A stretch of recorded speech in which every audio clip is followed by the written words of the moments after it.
What is going on, everybody? Welcome back to another podcast with us. Today, we're going to be talking about identity. We've been talking to a few of our buddies, and this is a topic that has come up more than once. And so we're going to dive right into how identity, the job basically can be a part of us more than we realize on and off the job. So, yeah, Shane has a lot of great examples of it, and as we get the conversation going, I'm sure it'll flow a little bit more. But yeah, Shane, what do you think, man, about identity? How does it affect us, and kind of some of the things you've heard from your buddies and just in general? Yeah, well, you've been here a couple days, and yesterday we spent some time with a couple of guys I work with. So the five of us hung out and just kind of kicked around the things you and I have been talking about, the podcast, the fire service in general. And one of the guys had, he kind of posed the question of identity and, who am I? How do I want to be remembered? Which I thought, it's so universal, because I think the majority of us in the fire service go through some form of that. And I memean, early in your career, the middle part of your career, the end of your career. Oh yeah. It's really interesting. It's a broad topic that, you could talk for hours on. But I think that the job identifies most of us more than we realize. I know it did for me. Yeah. For sure. Yeah. For sure. Which I think is good, because that means we take pride, in what we do. And I feel like it's not, it's not bashing any other job, but it's a job that it's not normal every day. Every day is different. And we're trained to think out of the box a lot of the times, because with our situational awareness on whatever it might be, a veg fire, anyone that doesn't know what a vegetation fire is, it's the fires we see like in the hills and the mountains or whatever, and vehicle electrocution, a traumatic call, MCI, structure fire, whatever, we're trained to really think critically and how to fix a problem as fast as we can to save lives. And I feel like that goes into our personal life more than sometimes you realize. And, you've used the example before, and, when you got married to your wife, before it was just you. And then, now that you're on the job, you hear a call go out in a certain area, a white car. You doing okay? Is everything okay? Because we identify, we know what we do on our job. We know what can happen. Maybe we're not the problem, but other people on the road. And, we identify ourselves as, even though we're off duty or on duty, when we're off duty, we still pretty much, I feel like we're just as aware as if we were on duty. I feel like, I don't know how you are when you're driving, when you're out walking, or, wherever you're at. You feel the same or no? That's hypervigilance. That's, another topic that is a full podcast, because that is our brain basically bringing our work brain home, and it's in constant fight or flight, constant threat assessment. Yeah. Because of the training, because of the saturation at work. Yeah, true. That kind of stuff. So, but all those things bleed into identity. They bleed into like forming your viewpoints of the world, how you see things, how you approach everything you do. And identity is something that I've been interested in the last few years as to why there's been a shift in the fire service of like, we've always had the haters. Yeah. Right? No matter what. But I feel like at least in the last 7 years that I've been back here, I've noticed a shift where it's almost cool to like hate on the fire department and hate on the job, and it's almost like there's not really a pride in the job, outside of like unit pride. I see a lot of crews that are really good engine companies together, or truck companies or whatever, but they kind of like hate on the badge, if you will, the patch, the organization, the who whole. Does? Those individuals I'm talking about, there's like a cultural undercurrent. I've noticed it in like other departments too, right? Where there's not the same pride in, hey, I'm a XYZ firefighter. I work for this department. That there used to be 20 years ago. Yeah. There was a pride when you earned a badge for a particular department that you could be, hey, this is awesome. I work here and I'm good. And now it's like, I don't know where the shift happened. I don't know if it was the crash, the recession that fucking wiped out, crews. And like, I know for where I worked, the guys took furloughs, they shut down rigs. They pared everything down to 3-0 staffing. I mean, they gutted it. And I mean, I call it cultural PTSD. Yeah. I think the department as a whole has this cultural PTSD of the fear of that happening again. You talking about like a money recession or the COVID stuff? No, the money recession when the '08 crash happened, and the following 2 years were pretty lean times in departments, especially departments like mine that don't have a huge budget. They don't have a massive tax base, so it's tough enough as it is to negotiate a good contract. And when you don't feel supported by, the administrators, it creates a toxic work environment. Yeah. And there's this residue, as we talk about a lot, that's left over in that. And that gets into your identity because now you're pissed off, you're cynical, you can't trust, you don't want to give more because you feel betrayed. You've invested all this hard work and energy and you've sacrificed and then to get furloughed or to get, basically go from, hey, I have overtime opportunities that I can pick and choose from to provide for my family and give them the life that you want to now you're fighting for scraps at the table kind of thing. Yeah. So I think a lot of people get stuck in that weird feedback loop of that. And that's literally, it lines up with PTSD type symptoms and behaviors and things like that. So, but as far as like identity in the fire service, like I think that when I talk to young firefighters, especially when I'm developing rookies, I try to instill in them a pride in the job. Hey, be proud to be a firefighter. Like, be proud of what you do. Like, this is a special place and career. And there's nothing wrong with it. They always want to bust balls about, oh, you got the sticker on your truck, or you're wearing the union shirt, or you're always wearing your fire. Like, I never wear a fire shirt. Never. I don't have a sticker on my truck. I don't. And like, I've had some great guys say that to me, and it's fine. Like, some guys don't, right? Yeah. I get it. It's not that, I'm advocating that you go advertise to every single person you meet. Yeah. Hey, by the way, did you know I'm a firefighter? Right. Yeah. But like, I don't even think about it. I reach in my clothes drawer and the first shirt on the top is what I grab. And if it's a dyed shirt, great. If it's you hang out with me, dude. I ain't a fashion guy. So you might need some new ones though, dude. No. The shirt you're wearing, if you guys can't see, he's got a wife as a Brazilian. So you don't scare him. You can't scare him. Right. That's the one he's got on right now. Right. And then she bought that one, right? So yeah. But I guess the point is, like, when I wear a fire shirt, I don't wear it because I want people to say, "Oh, you're a firefighter." You know? But I'm also like, I'm proud. It's a good job. I like it. It is a part of who I am. For sure.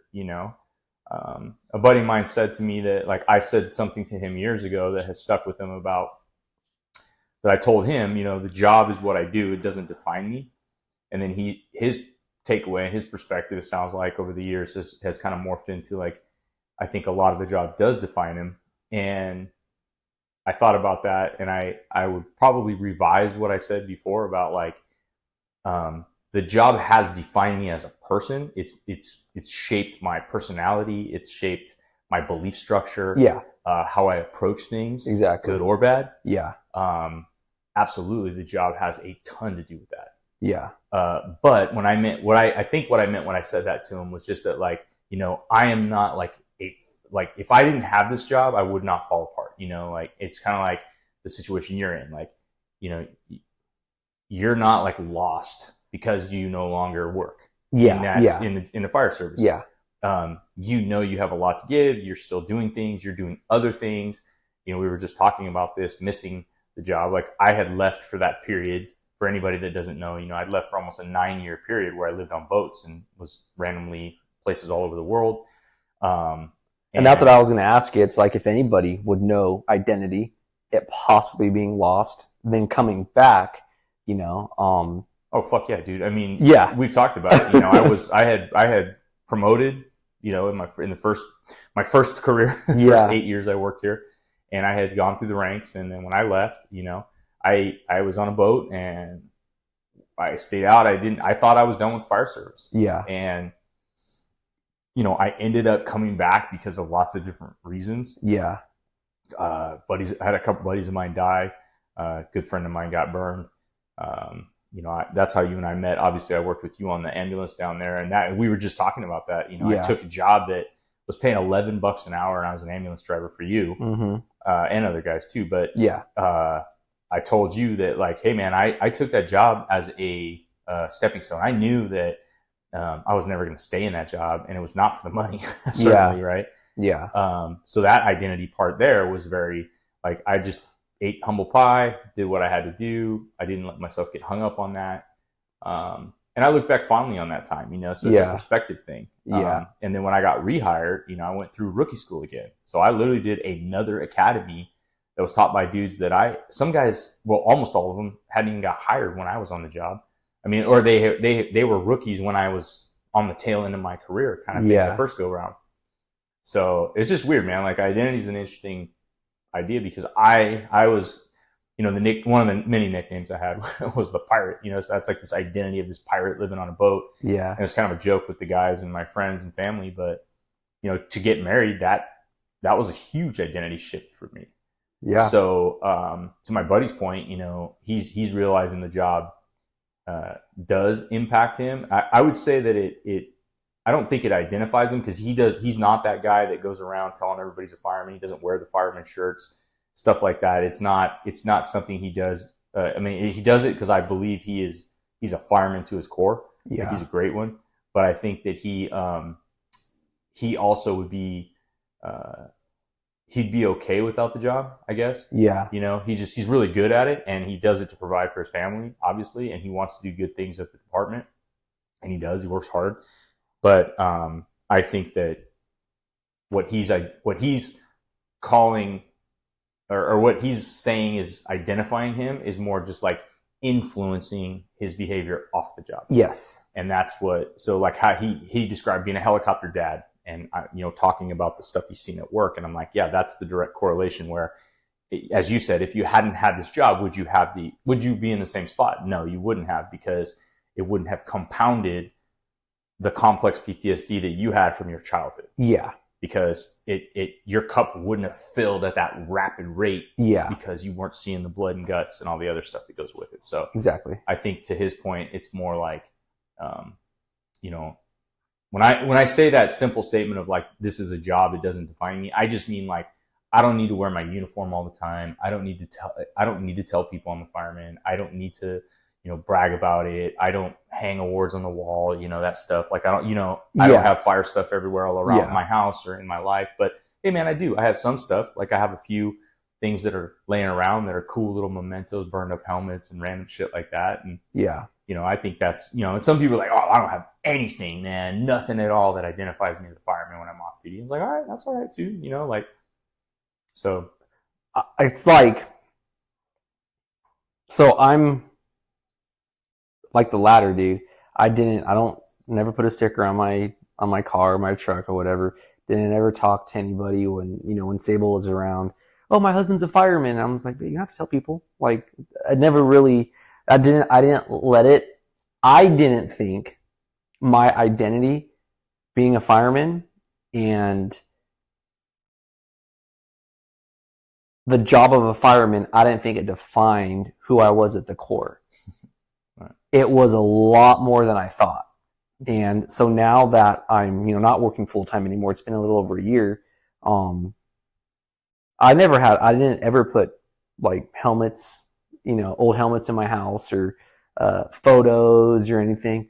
They're in my closet now. I have, I have all, my a little 4 extra helmets, Explorer helmets, retirement helmet, Apple Valley helmet, Long Beach helmet, whatever. And, I do now, I'm like, wow, it defined me more than I realized, and when I wasn't on the job anymore, I was like, oh my gosh, like, this was a big part of me.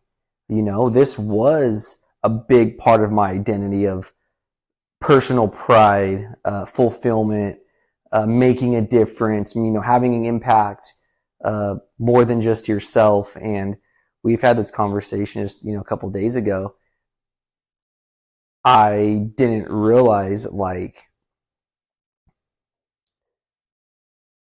the hole that was going to be gone, not going on duty anymore, and yeah, No, I know it well. I pretty mean, the much, first yeah. year I left, when I was living on a 45-foot catamaran in the Caribbean, you would think, fucking lucky guy, he's, got it made.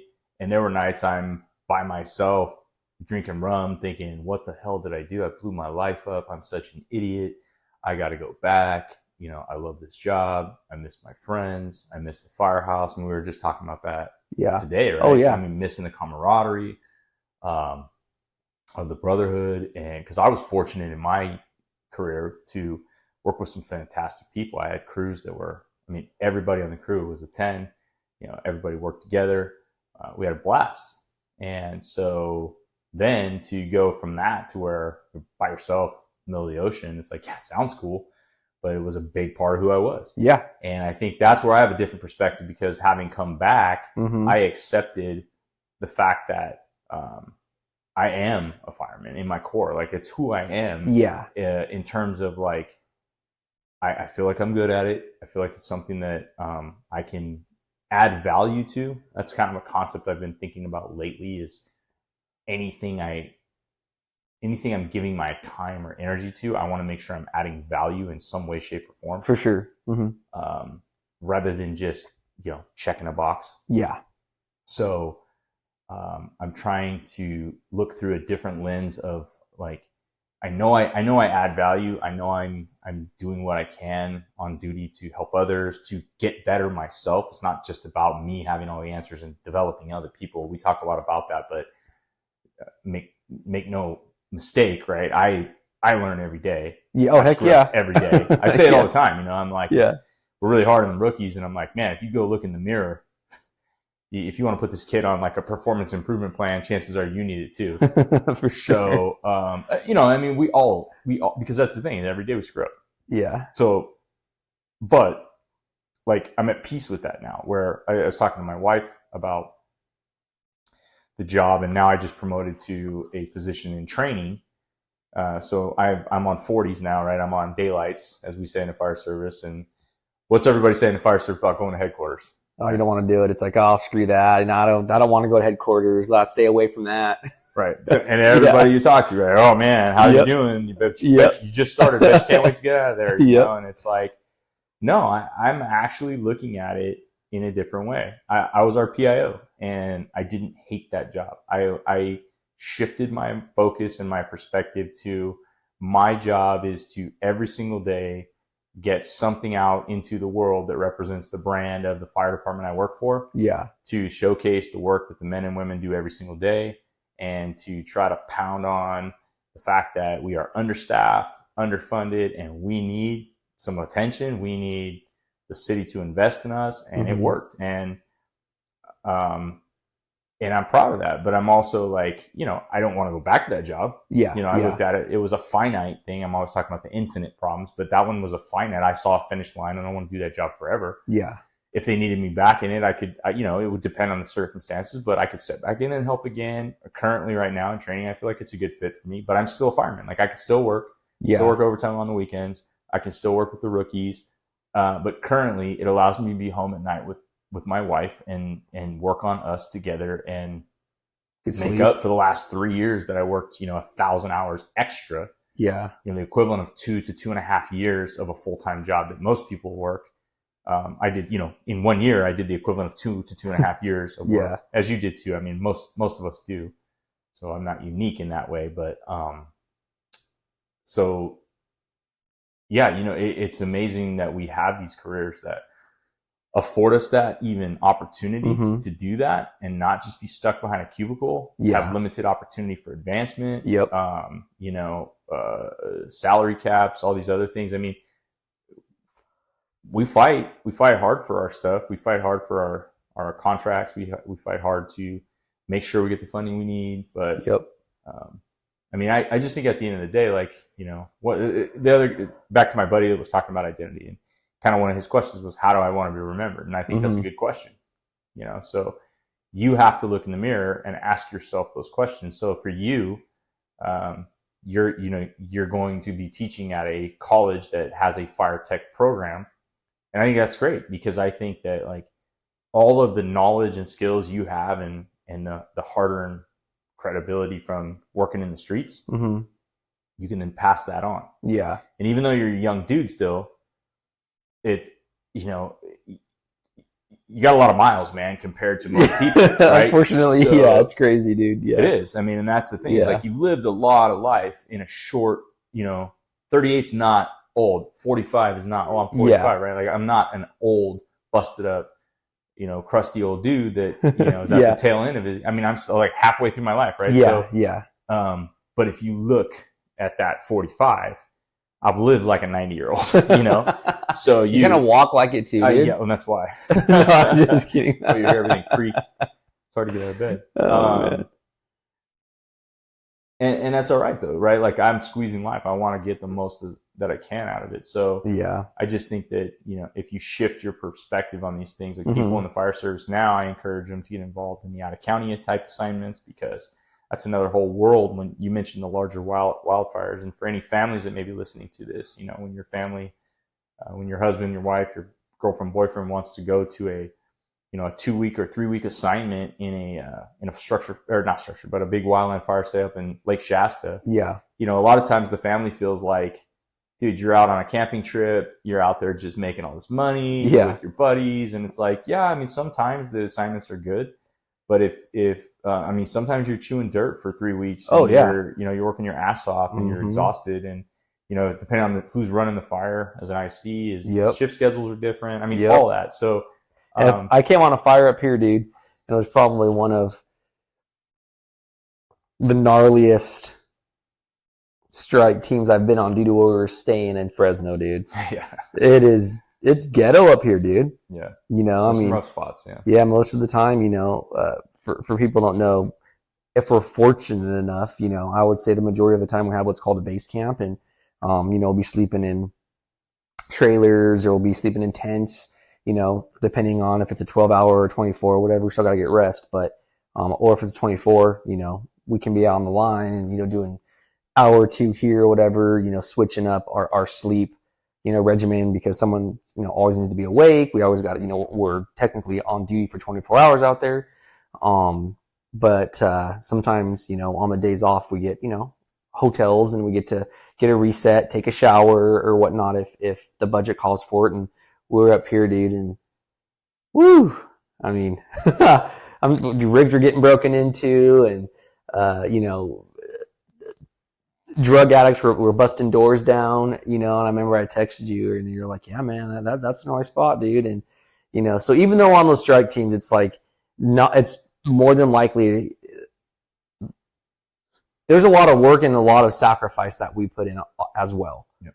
We're making some money, and we get, reimbursed for being away, but, it's not all, laughing and joking and roses all the time. There's, sometimes it is, hey, take that. But anyways, I would just want to tell you that from the families that are listening, they think we're on a camping trip or something like that. No, and I understand it, because, when I leave, my wife is all alone, and she feels lonely, and she misses me. And I mean, there's times I'm hiking in areas I don't have cell. So I bought a GPS that has a satellite link that I'm able to text her with the satellite, right? And so I've done what I can to stay connected with her as an effort to not make her feel so all alone when I'm gone. That's a step I could take for her.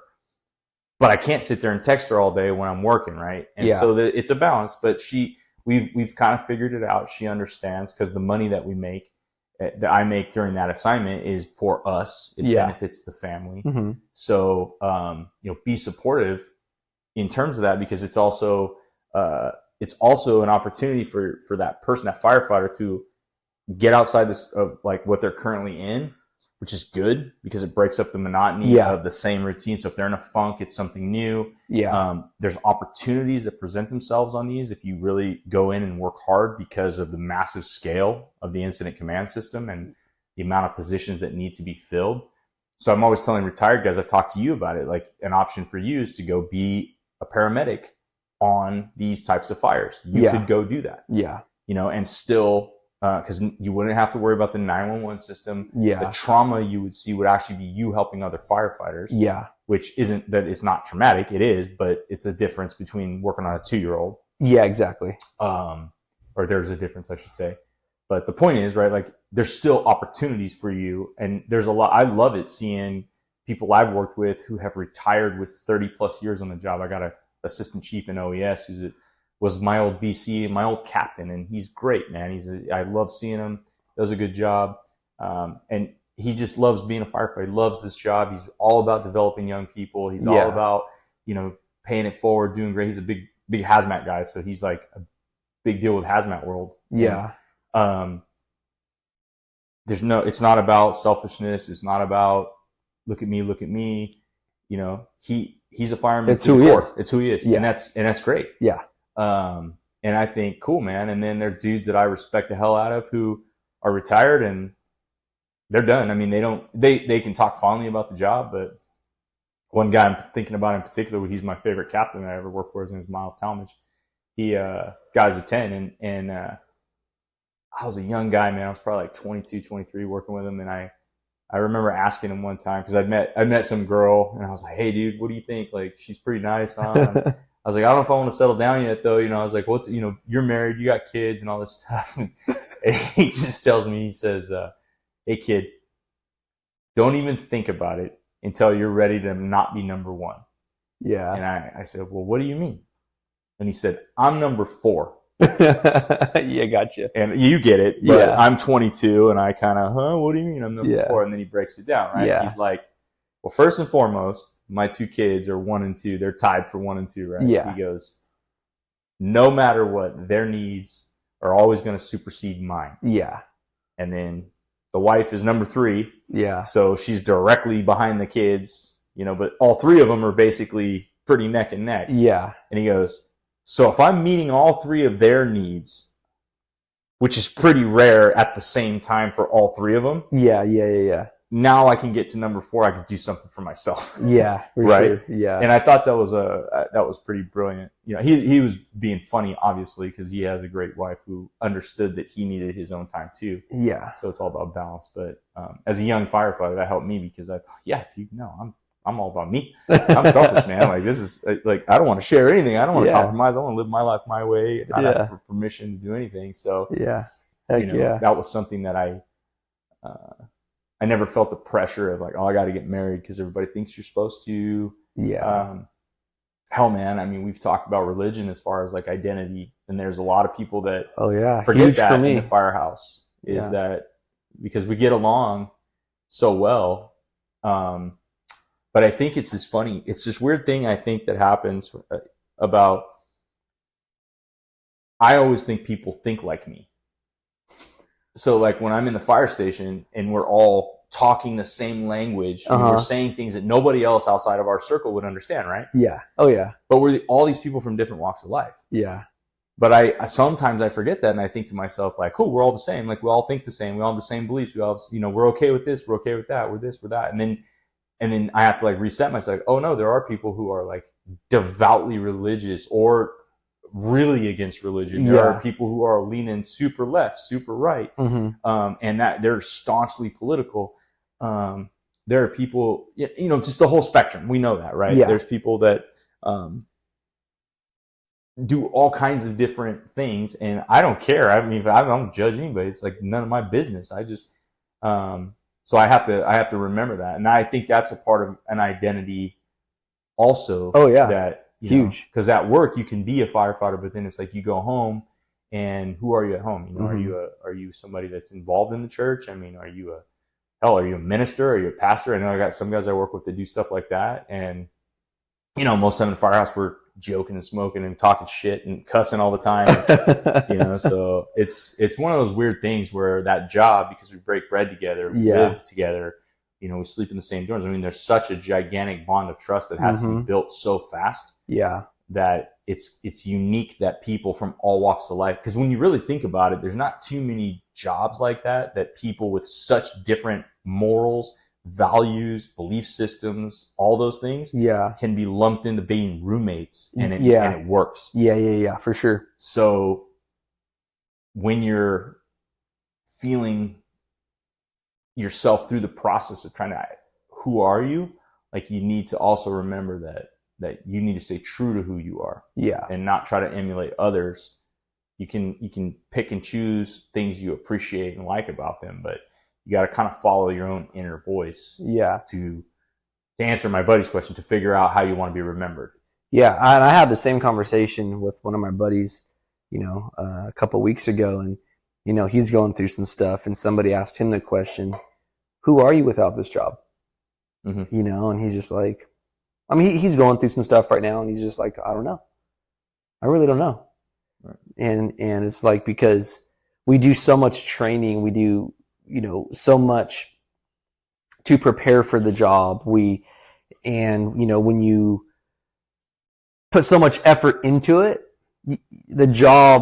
sometimes the job, I don't want to say monotonous, but we're trained to do it at 2 a.m. without really thinking, and we just go back, we revert to our training so we can do things almost without too much thinking, and it just be second nature. And so, when you actually have to think of who am I, oh, I'm a fireman. Oh, I work at this station. And, then you kind of automatically just go into your job. And so I go, who are you, man? And he's just like, I don't know anymore, man. Cause it's defined him so much, and you get, traumatic calls, and then just the overtime, and then, you're with the guys, and then, all that stuff, which is, it's all great stuff. It's all fun stuff. But he goes, I have to refigure that out. I really don't know, who I am, because I've been putting so much time and effort into this job that, I need to reevaluate, and it's become a little bit too much of his identity and how it defines him. Mm-hmm. I know that's how it was with me, and when I was no longer on the job, there was so much I was trying to work through, but when you finally heal and you put all that work in, and you're able to fix that injury. I know I had a hard time, like, what am I going to do? Yeah, it might sound nice to a lot of people of like, oh, cool, you're getting a paycheck. Just go, just sit down and kick your feet back and do nothing. That's not how we are. We don't just, maybe a lot of people would do that. And I've even had people tell me like, hey man, just go travel full time and just kick back and enjoy it, man. I'm just kind of like, but you could only do that for so long where you're like, where's your purpose? You gotta, and my purpose and my identity was to help people. It was to save lives. It was to go into chaotic scenes and bring some type of order, to work with the team. As we're out here washing your little rig, your little golf car, I'm like, dude, I miss this, man. Just being with the dudes and laughing, joking, talking crap on each other and eating together and playing pranks on each other. It's a big part of us, man. It's a huge part of who we are. When you lose that, you're like, wow, that was my identity, and trying to refine, to find that again. It's out there, there's tons of things you can do, but the fire service, I feel like, I was never, in the service or anything like that, but, you see a lot of those guys, they end up doing the same thing. They'll teach gun courses, or they'll teach different tactics of, classes for civilians or for law enforcement, because it's what they know. They're good at what they do, and, look what I'm doing, I want to go back to help at the college. I want to, teach some paramedic stuff. I want to do some, fire tech stuff, because it is my identity. And I've realized that. And I'm like, I don't want to go back to that. I'm going to try something completely different.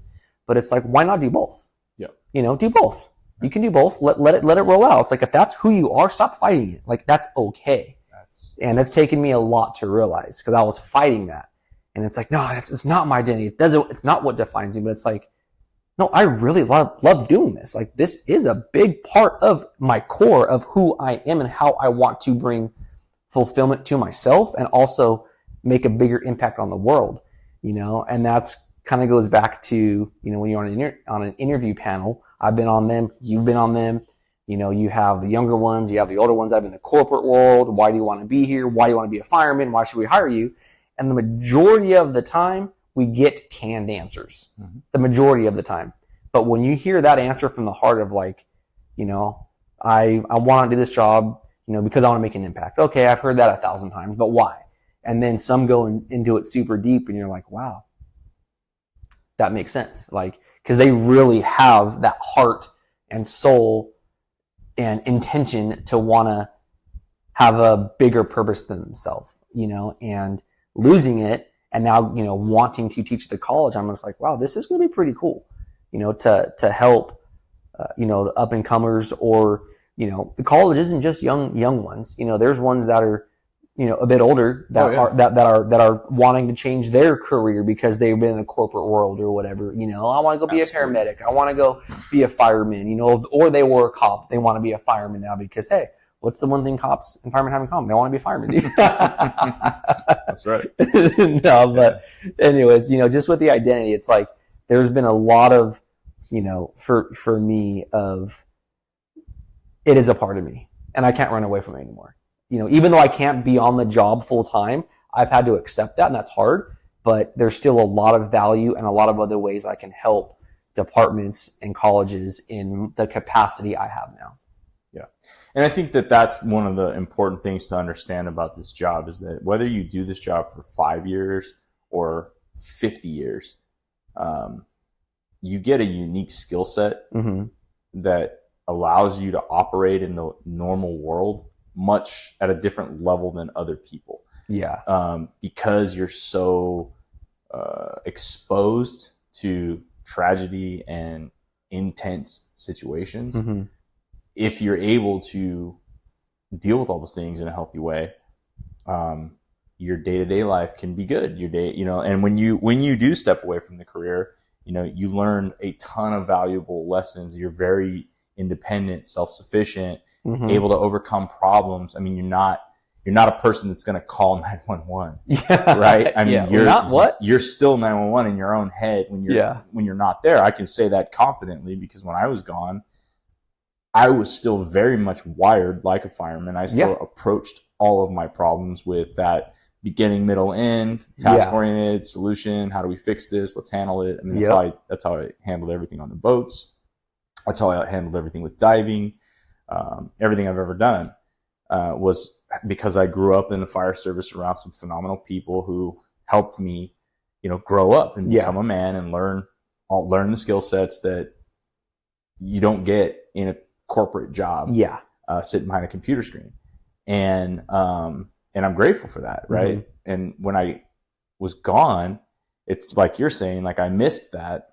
And but I kept doing all these other things thinking that, well, okay, I'll do this and this will dude, which you've done some sick things though, dude. Yeah. It's been like cool, amazing things that, you know, but once again, you're a prime example of like, it's a part of you. You know, what are some of the things you've done? People I don't know, like just kind of like. I'm a registered boat captain through the Coast Guard. I've been a commercial diver. I've been a big yacht captain. I have delivered yachts all over.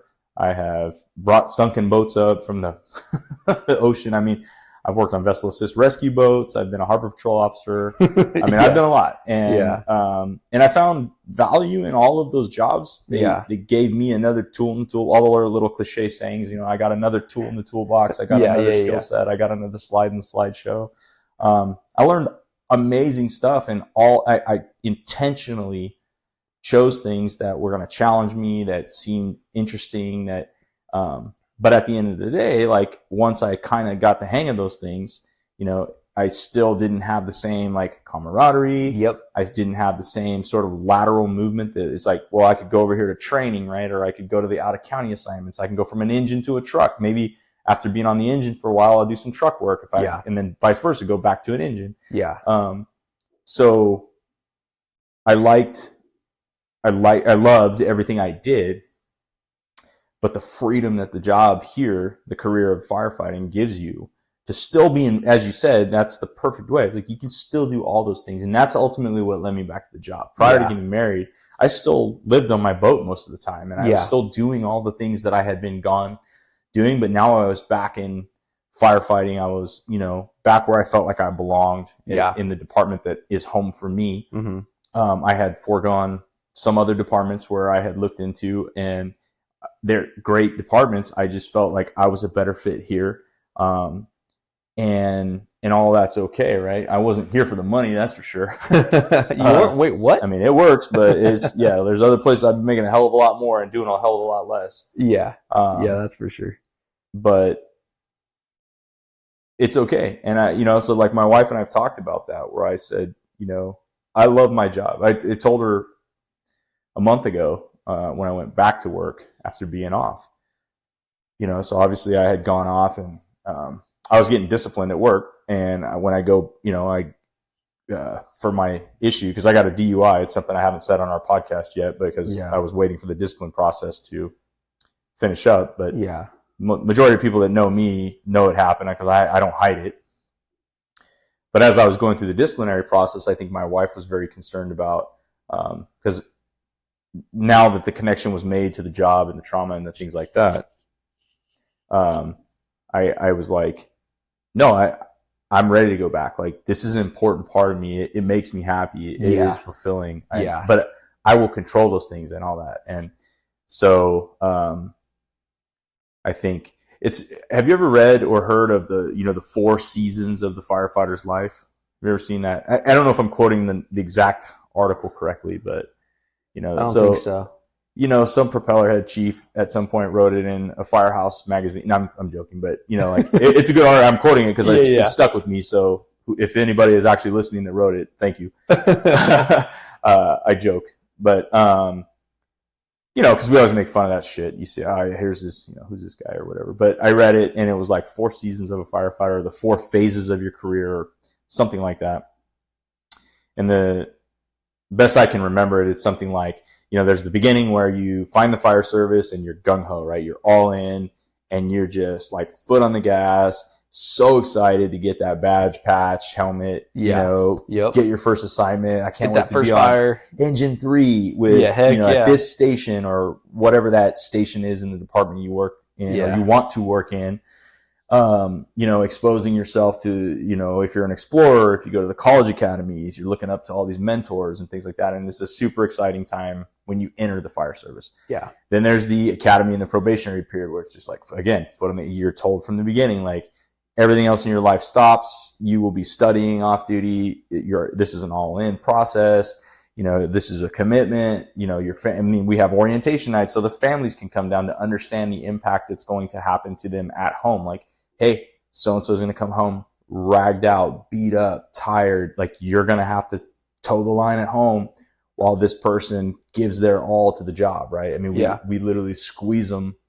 And then there's the completion of probation, which is like, yay, I'm done. Cool. Now I get to be a firefighter. I get to take the stupid orange pumpkins off my helmet and feel like I'm really, truly part of the team, stop playing, quote unquote, playing the game, which I fucking hate, right? Yeah, yeah. But, and so then there's those first few years on the job where you're just excited still. You love it. You want to participate in everything. You want to be part of everything, and you want to like raise your hand for training, and you want to raise your hand for committees, and you want to volunteer for union events, and you want to show up for stuff.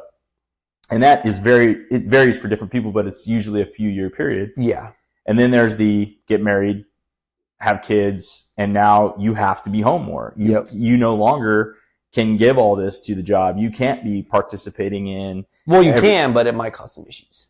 Yeah, no, that's true. I mean, you can definitely do it, but, if you're doing it right, I suppose the best way to say it is just that you have to pull back. You come to work, you do your shifts, maybe you work some overtime, but like you're needed at home because you're raising kids. And also you need a break. You just stopped through 3 to 5 years, maybe more to get that career, and to maybe you've relocated your family. I mean, how many people do you know that took 100 tests? Yep. And they'd never, I mean, I'm one of them that I didn't take many tests, but I never thought I was going to live in Fresno. I mean, I graduated from Santa Ana College down in Rancho, Santiago Academy back in class 112. I thought I wanted to be LA County Fire. And, so Fresno, oh man, but they offered a job. Okay, I'll go there, and then I'll lateral, right? I'll move to another department.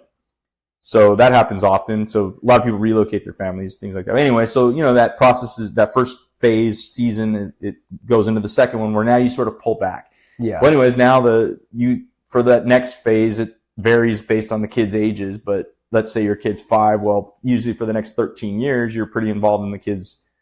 You're coaching soccer, coaching football. You're not, people are asking you, hey, can you help out with it? No, man, I can't. I'm doing this. I'm coach for the football team, whatever it is.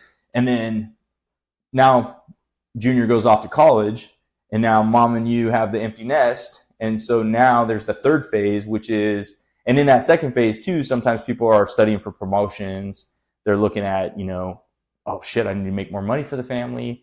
They've done well in the job. They're ready to drive. They're ready to step into a supervisory role.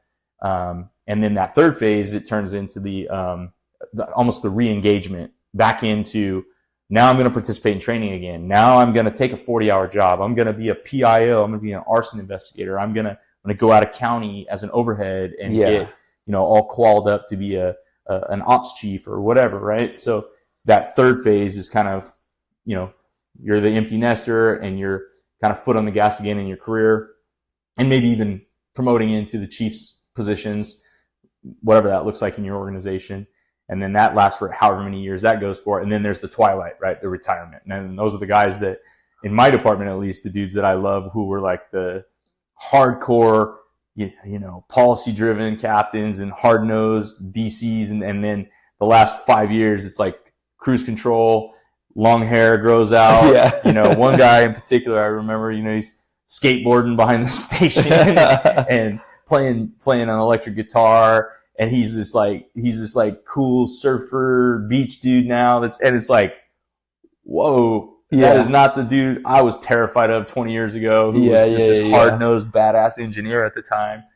And so I've always liked that, because that's like the four sort of phases of your career, And so again, back to identity, it's like, maybe take a look and take stock in your current situation and see what phase of your career is, and make sure it feels right. Yeah. Because maybe you're stuck in a position that you are ready to advance. Yep. We talked about this the other night. You and I said, I have a very strong opinion that some people can promote into positions they're way better at. Yeah. So some people aren't great firefighters. Mm-hmm. Some people are awful engineers, and they make great captains. Yeah. And it's crazy, but it works. Yeah. Same thing with chiefs. Yep. Some people can be terrible captains because in a small unit type task, they're not good under stress. But when you put them in a position where they can kind of oversee the whole battlefield, they're excellent, because they know how to let their troops, let their troops fight. Yeah. So they're going into, where they do good. There's that analogy. I mean, it's an older one. It's like, I forget, it's like, a fish is good in the water, but if you put it on land, it's just going to flop. Right.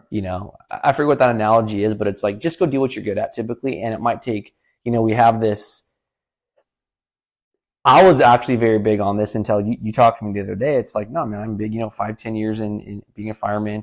Then you go to engineer, do that, 5-10 years, whatever it is. And then go, you go to your captain, there's your 30 years if you want to promote as a chief or whatever. And you're like, nah, man. He's like, you don't have to do every rank, because you may not be good at that rank. And I was like, I never thought about it that way, because I was like, no, man, be a good fireman, be a good engineer, be a good captain, and when you gave me that analogy, it's like, no, that's true, dude. And I was the same way. I mean, I've told you this story, I've told other people this story, but for the sake of the podcast, early in my career as a young man, I was 100%. I'm going to be a firefighter in that rank for a minimum of 5 years. Yeah. And I'm going to get excellent at my craft, and I'm going to learn quote unquote firemanship, right? Yeah. And at the time I was just a little over 2 years in rank, and I was on a ladder truck, and I'm like 23, great shape, cutting holes, cooking food on the truck. Life's good, man. Yeah. Right? Got a boat. What else do you want? Heck Single, just world at my feet. Yeah. And, no designs whatsoever on driving. 0. Engineer. I'm barely figuring this job out. Yeah. in my department at that time, we had BCs that were assholes, and they ran roughshod over the crews in the union. They did whatever they wanted. I mean, it was Wild West, dude. So we had a policy on if you had an acting engineer, so someone who was qualified to drive and pump. Yeah. You were supposed to put your name on the list, and then they would say, okay, hey, Eric called in sick today, so we need an acting engineer. They'd put somebody in there. Well, a lot of people didn't want to act. So, and we were real young too. We had hired so many people at the same time that they just literally went down the seniority list. Next person. And so 2.5 years isn't a long time, but I had a bunch of dudes already behind me in seniority. And they said, the phone rang. I was at Station 3, my favorite house. And this asshole BC, he always used to yell at you on the phone. I pick it up, hey, Firefighter Brown. He's like, pack your shit and go to 8's. You're driving. And I said, Chief, I don't have my acting sign-ups done. I'm not interested in. And before I could finish that sentence, he said, did I ask you? I said, pack your shit and go to 8's. And he hung up. And I sat there and I looked up, and I think I was on speakerphone, or at least he talked so loud. My captain, Miles, who was sitting next to me, he could hear it. Yeah. And I kind of looked at him, and he looked at me, and I said, what do I do? And he said, pack your shit and go to 8's. He's like, the chief just gave you an order. And oh man. So dude, I packed my shit. I went to 8's, and I went out on the app floor, and I stared at the pump panel that I'd taken no time to learn, and thought, shit just got real. Yeah. I'm the guy driving. Yeah. I'm responsible for all these magic clocks, and I don't know what they do. Yeah. Right? Because I've been too concerned cutting holes and pulling hose lines and fighting fire. Yep. Now you're like you said, you're the vein to that operation now. Oh man, the heart and soul. And so I'm on the phone calling the engineers I respect and worked with that, hey, Bill, the hell do I do? John, how does this work? The guys that I looked up to in that rank. Yeah. You got this, do this, do that. I spent all day learning that, man. And so, but almost from that point forward, I was an engineer. I mean, they acted me every single day. So I went all in to learn the rank, found out, hey, I'm actually pretty decent at this. Yeah. So that was kind of where I learned perfect world. It would be nice to be in rank 5 years, promote. Yeah. Maybe 10, depending on where you work, depending on what your long-term goals are and where you feel like you want to belong. But, that's where that comes from with me. So I had the same approach that you had coming into the fire service. Like, I didn't want to rank up fast. That wasn't my goal. Yeah. It never has been. Yeah. But we work in a weird job where sometimes and everything's cyclical too. What you can see now too, and I'm sure you can see this in a lot of departments, is that, you'll have the good days and then you'll have the lean days. So like when the economy's good and the money's in there and we can staff, like right now we're over 100 people on duty per day, which is historic for us. Got it. We're hoping it stays that way. Yeah. Who knows? What showed us 10 years ago, anything could happen. So, or 12 years ago, I guess now, but yeah. So point being, it's kind of one of those, like, you gotta be prepared to sort of roll with the punches. And right now we've just hired damn near 100 new people. Yeah. So we have firefighters that are on probation drawing our slowest houses because there are so many young firefighters in that rank. Yeah. Of the rank of firefighter, that they all want to be downtown fighting fire and getting after it in the ghetto where you guys had to stay on a strike team. Yeah. We do have nice parts of Fresno, but no one wants to work in those parts because they all want to be where the action's at. Yeah. So now it's hard to staff the slower stations, but that'll change because in 10 or 15 years, when all those cats have had those boys and girls have gotten their teeth kicked in on engine 3 and engine 5 and engine 9 and engine 4 and engine 8 and engine 12. It's like, it's old engine 2 sounds pretty good. Yeah. Like for we'll sure. Go to Sleepy Hollow and life will be all right. So heck yeah. I think it's interesting, but the identity is definitely a challenge, man. I think that you're going to change in your career. Yeah. I get asked a lot about pursuing the battalion chief rank. And there's a lot of people that sandbag that kind of stuff. Oh yeah. It's like, no, man, I don't want to go to the management position. But they're studying like crazy. Yeah. For sure. I think, me, I'm not that guy. I would tell you if I had my eyes set on that. The truth is right now, I don't know. I don't know what's going to happen. For sure. I really like being a captain. I feel like I'm decent at it. I got a lot to learn still. Yeah. I got a lot to kind of try out, in the rank to see. Like, I just started this position in the training division, and most firefighters, be like, oh, I bet he's going to do his 2 years and get out of there, right? Yeah. Like, no, I didn't go down there for that. Which that's crazy, dude, because like, that is the opposite. Yeah. Typically, it's for sure opposite. Typically, it's like, yeah, I'm gonna go do this, like you said, a couple of years, 3 years, whatever. Check that box, do what I got to do, and back on the floor with my dudes. Yep. And it might be. I mean, in 2 years, I might be ready to get back on an engine or a ladder if I have enough juice to actually pull a truck. It'd be nice, right? It'd be cool to go back, but then you're back on shift work, 10 days a month. Getting beat up, coming home tired. Then I'm gonna have to pay attention to getting back in the hypervigilance loop. Yeah. Coming home beat up, creating anxiety in my wife. I mean, all the stuff I've talked about on the podcast previously. Yeah. And I'm prepared for that. I'm not afraid of any of that. It's just I'm not forcing anything. Yeah. And that's right now. This is your season, dude. Yeah. This is your season of your career. Yeah, I'm in season 3. That's where I'm at. I'm in season 3 in my mind. Yeah. Where I'm fully engaged. I want to help. I want to give. I want to see if I can add value in whatever the team needs me. And when I start to feel like I'm not anymore, or they feel like I'm not anymore, mate, because that's always possible too. Yeah. I'll grow my hair out. Oh no, I can't. Yeah, you can't. Oh, you can't. Wait, what? Yeah. So going with identity, dude. The seasons. It's like in life. We've all heard that term. Just in life in general. It's like depending on what season you're in is, how you might act, and you got spring, you got winter, you got fall, you got summer, and it's like each season has its own challenges. And kind of with the identity, I know, we have some newer firemen listening to the podcast, firefighters, I should say. Depending on the season you're in, maybe there is a time where, I got to be at the busy station. And, when you're new, that's what you're going to do because you want to do that. But, sometimes I think it's something that we don't always respect. Someone with less than 10 years, you got to be on a busy station, you got to do this. But sometimes our personal life changes and unexpected circumstances happen. And sometimes maybe just to make sure home is good, maybe you got to pick a slower station for a little bit. Not saying you want to be there all the time, and, because being at a busier station, that is when you're younger and, I would say less than 10 years or so, you all just want to be as busy as you can, for as much fire as you can, for as many, extrications as you can, go on as many strike teams as you can, get experience, have fun, and just do what we love to do. And, I don't think we should put our identity too much in go, stress, lack of sleep, trauma. It's like, have enough self-respect for yourself of like, the job is very important. We need the job. We love the job, but family is number one. It truly, truly is. And if home life ain't happy, you can try to cover it up as much as you can, but it's going to go into your job. And it's like the better you are at home, the better you're going to be on the job, the more value you're going to bring.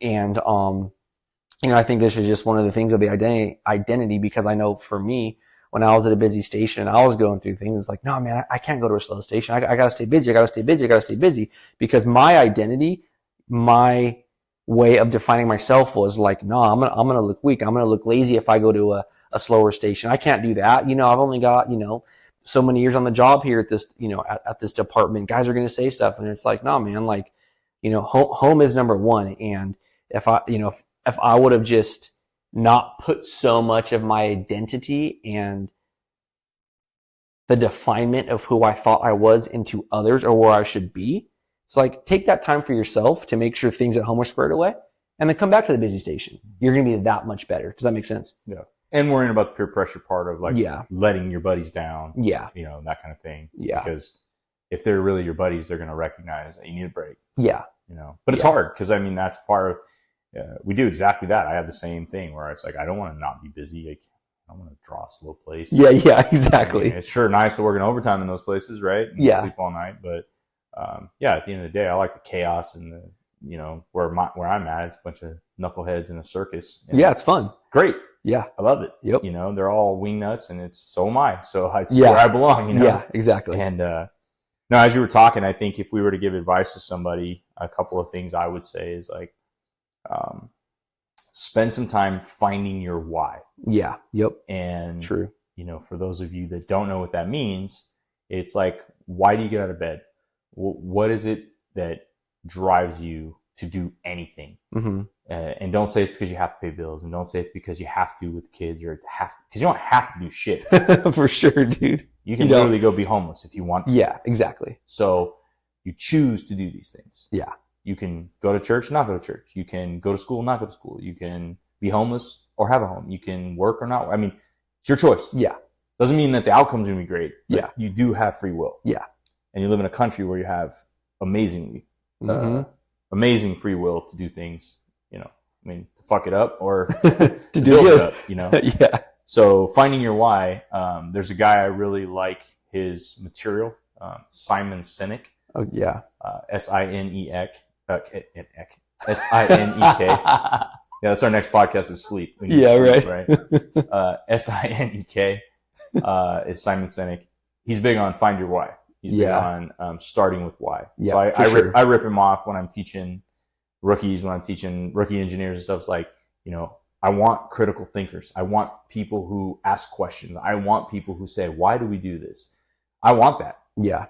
And it's important because when you empower people to understand the why, they get invested in the overall outcome. Yep. And the organization, the goal, the mission statement, all the stuff that we make fun of that's on a coffee cup, all of a sudden becomes real because you start to understand where you fit in. Yeah. Your part of that, because your why is important in that overall success. So,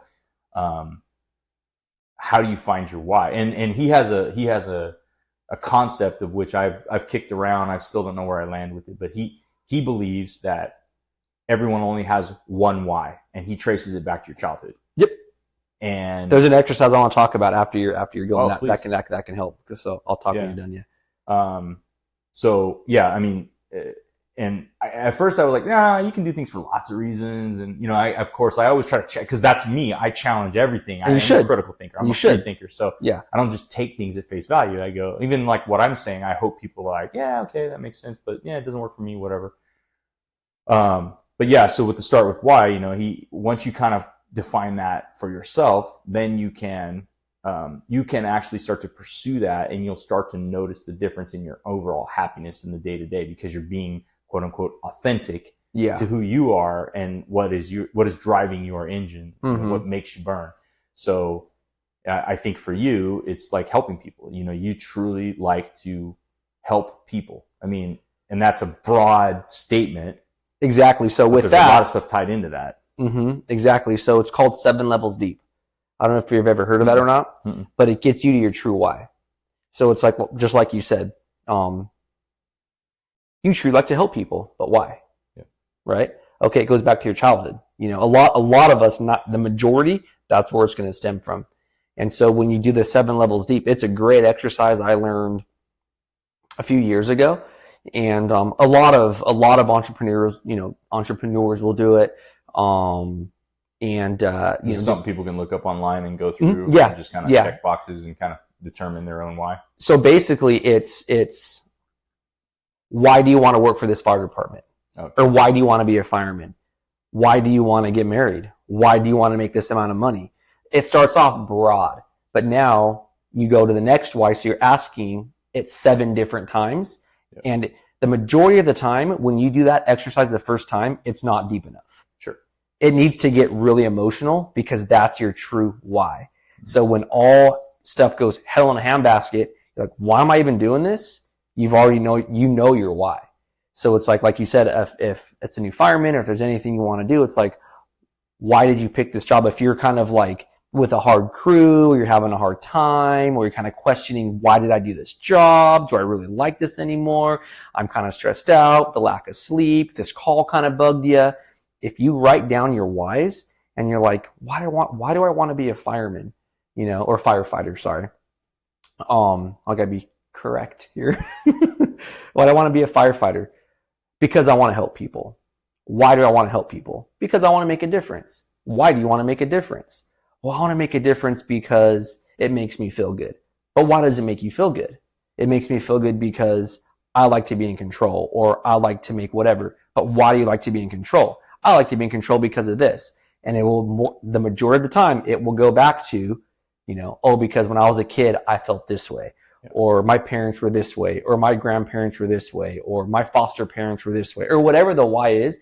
You're going to get to a true, now you got a way to get to your true why and be like, wow, that's where I truly want to do this. Now you have defined yourself, defined your why, and defined your purpose and why you want to have that fulfillment in that, on that path. Does that make sense? Oh yeah, no, 100%. Yeah. I mean, that's a great tool for you to use. Another one that I've seen that I liked was in an ethics class I took. They printed out like 40 words that were, love, faith, marriage, children, God, freedom, financial security. I mean, just 40 different words of what are your values, your morals, what's important to you. Yeah. So you lay all 40 words out in front of you and you start separating, like, cause they're all important, but it's kind of like, okay, you get to choose 10. So now you pick 10 of the 40. And so people,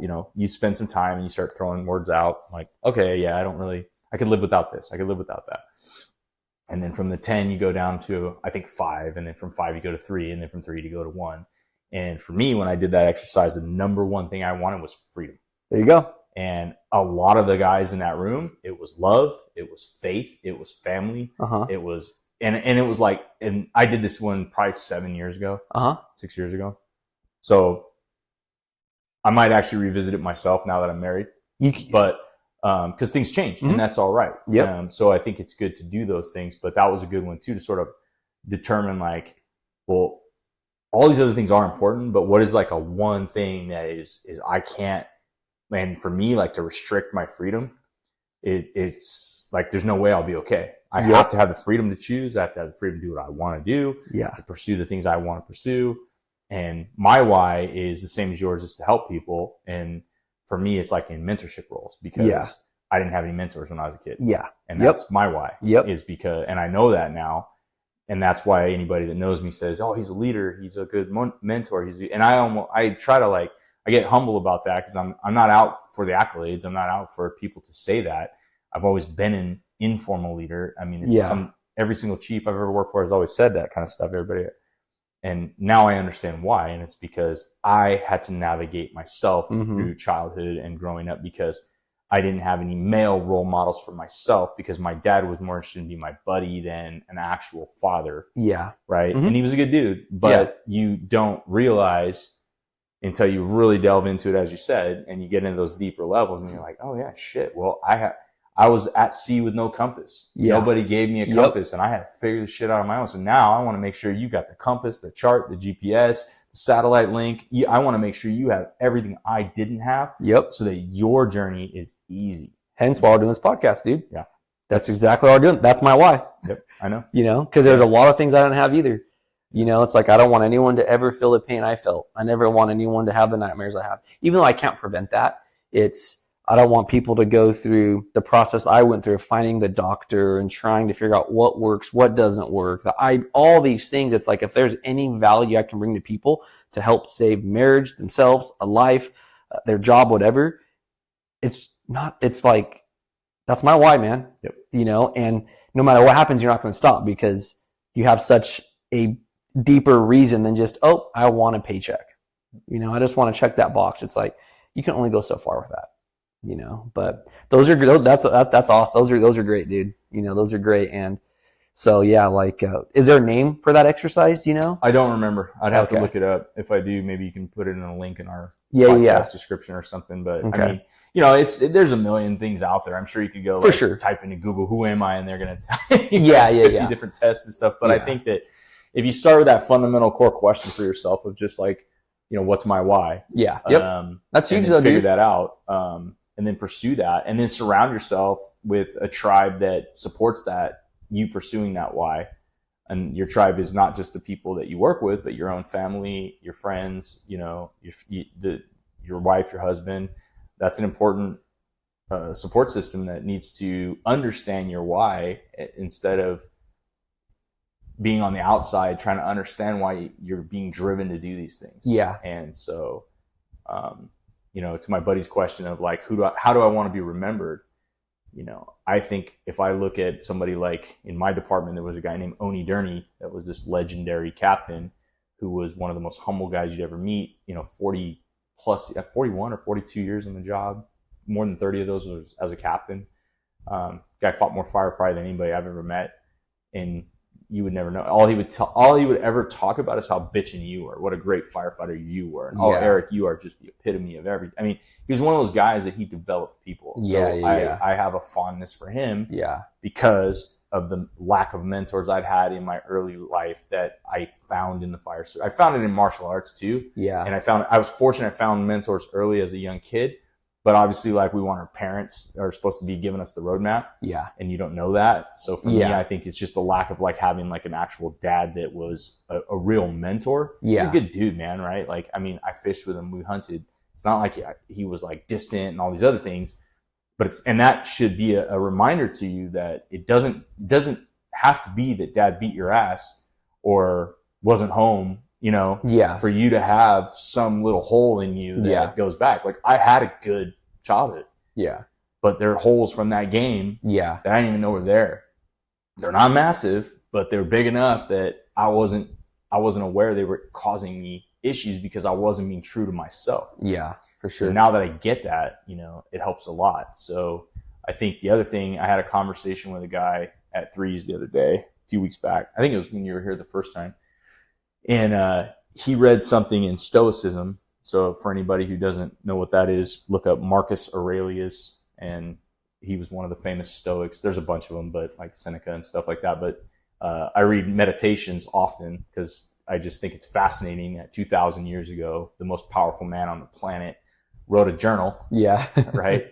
And a lot of what he wrote is applicable today. Yeah. People were still people 2,000 years ago. That's amazing to me. But in Stoicism, this concept of kind of like when you're on your deathbed, look back at this moment. Let's say you're in a stressful situation. However you're behaving, whatever you're doing, saying, however you're acting, it's like, would you be embarrassed of your current behavior? Yeah. So when you're screaming someone down, when you're cussing out somebody at some poor person working at Costco. Yeah, and you're trying to return something, and they're just following policy, and you're just unloading all your shit on them, right? And if you're on your deathbed and you look back at that, are you going to be proud of that? I mean, is that something that? And I thought that was because he told a story about his kid because I think his kid, they were fishing and the kid tried to cast the line and the hook hooked him in his face, I believe, like into his skin, and so he screamed out, the F word, and he, it's his kid. He doesn't cuss in front of his kids. He tries to be, and so anyways, he said he was, later he was embarrassed and stuff. And I just thought that was like a really good example of like a good, if that helps somebody to look at it like, hey, on your deathbed, looking back, can you be proud of the things and the decisions that you made and the person you were day in, day out? So that's another way to look at it when you're talking about like, who am I? Who do I want to be? Yep. And how do you even find that out? Yeah. And that's great, man, because it goes, that wraps up, I think, a lot of identity of the job, yourself, how you are as a husband in your marriage, a friend. It's like identities, it's a pretty broad subject, and it's, we try to find that out. But I think, answering your why, no matter what happens, I think if you always know what your why is, that will keep your identity in check, because like someone like me, it threw me for a loop, getting off the job. And I was like, I got to refine my identity, and so 7 levels deep is what exercise is called. It's basically you're asking the why 7 times. So if anybody wants to look that up, and like Shane said, maybe there's some other exercises, but, it's a great exercise to do. And I actually try to do it, once a year. I'll do it at the beginning of the year. It's one of the things I do. Why, what do I want to accomplish this year, and why? Why am I trying to accomplish what I want to accomplish? And if my why isn't big enough for the beginning of the year, I'll get off track. So anytime I get off track, I go back to my why. It's like, well, I did this in the beginning of the year because my why was so deep. Not, I just want to be healthy because I want to look good, or I want to, make extra money just because I want to have this cool thing. That's all good and dandy. But when things get hard, you get sick, you go through challenges, if the why's not deep enough, more than likely you're going to fall off that train, probably stop for a little bit or off the tracks. But so it's just meant to keep you on track. And when things get hard, you just, you remember that why, like you said, and you get back. So, you guys can try it if you want. So I think it's pretty cool exercise. I think too, like I encourage anybody in leadership roles, and that includes senior firefighters. You're a leader. Whether or not you realize it, you don't have to have bugles on your collar to be a leader in the fire service. We all know that. Some of the best leaders in the fire service are engineers. Yeah. And senior firefighters. So, if you're in a role like that, help people find their why. Yeah, for sure. It's not always too about you. It's, that's what part of being a mentor is helping people kind of arrive at what it is that's inside of them. What is the voice? What is that motivation? What is burning and driving them to do things? And that's a good thing because you can help them get to their why much faster, which will enrich their life and produce, it will help them produce better outcomes in every aspect of their life. Yeah. So for sure. No, I agree, man. I think it's pretty solid. Anything else on identity that you want to hit up or? No, I think, like I said, it's cool to be a fireman. Be proud of it.